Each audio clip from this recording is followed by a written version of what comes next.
We were shocked that the network would reveal such a significant twist so early on when ABC began airing promotional material for 9-1's two-part mid-season premiere, revealing that Maddie would be abducted. You would assume that by now we would be aware that something far more startling was imminent.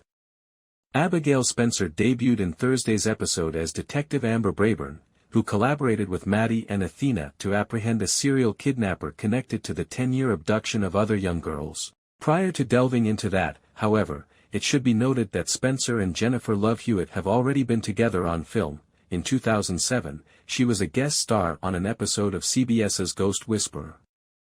We were shocked that the network would reveal such a significant twist so early on when ABC began airing promotional material for 9-1's two-part mid-season premiere, revealing that Maddie would be abducted. You would assume that by now we would be aware that something far more startling was imminent. Abigail Spencer debuted in Thursday's episode as Detective Amber Brayburn, who collaborated with Maddie and Athena to apprehend a serial kidnapper connected to the 10-year abduction of other young girls. But before we go into that, this isn't the first time. Oh my God, the last time I saw you was 20-something years ago when you were a sexy mechanic with a ghost attached to you, was the first thing I said to her.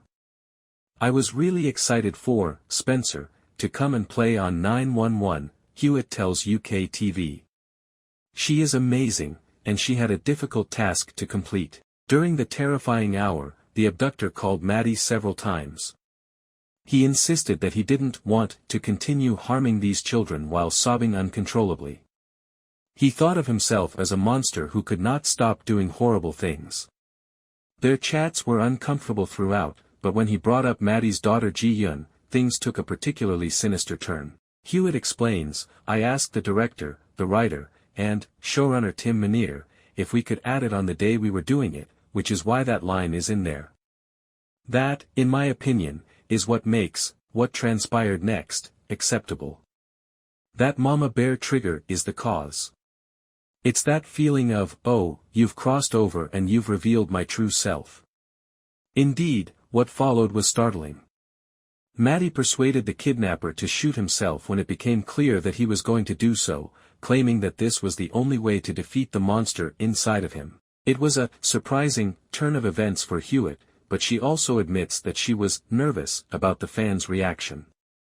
I'm game for going crazy and doing all the things, but I never want to compromise Maddie's goodness, she says.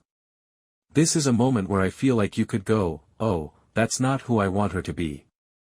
I think fans will forgive Maddie for it once they see next week's episode, and everything she's been through. But this was definitely the first time I was like, oh gosh, are they going to forgive me for this? Because it's a crazy thing to do, but I really do think that in that moment it's all wrong, what she can do to help others. I put my head around it that way. The episode concluded with Maddie back at home, reading Ji-Yun a bedtime tale before cleaning the dishes, speaking of individuals not being who we want them to be.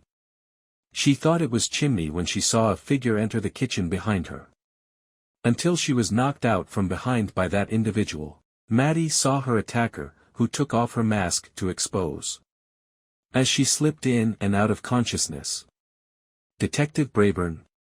The entire time. As Maddie faded away, she whispered, you forced me to do this. You'll be furious with me. Regarding this even more significant twist, Hewitt felt a range of emotions. And I thought, wait, what? Absolutely not. However, yes way. Let's have a very beautiful, awful person on television. I adore this. Hewitt was just as excited as he was shocked. I knew what was going to happen and where the rest of the story was going to go, so I was really happy, she says. It was really nice that we would be able to spend time together, and I knew that I would be with a safe partner in crime for everything that was coming. We were able to ask, are you good, as actresses who had lived in this town for a very long period and as individuals who had previously known one another. I'm doing fine. Let's just let everything go, be crazy, and do everything that needs to be done because you have me and I have you. Even while it was terrible and excruciating, it was also incredibly liberating and enjoyable to accomplish. Considerably though Maddie has faced many adversaries over the years, including her violent ex-husband and the terrorists who took over the contact center, this one is expected to be considerably more dramatic because she is now fleeing for two. According to Hewitt, Maddie is fervently hoping that this pregnancy will be different from the previous one. She had so many chemical changes in her brain that she was unable to not assist last time, so there is conflict from every side. She is struggling to escape this predicament, to survive, to return to her family, and to give birth to this child. The fact that she is pregnant makes her predicament even more precarious. Now, let's discuss, did you anticipate that last turn?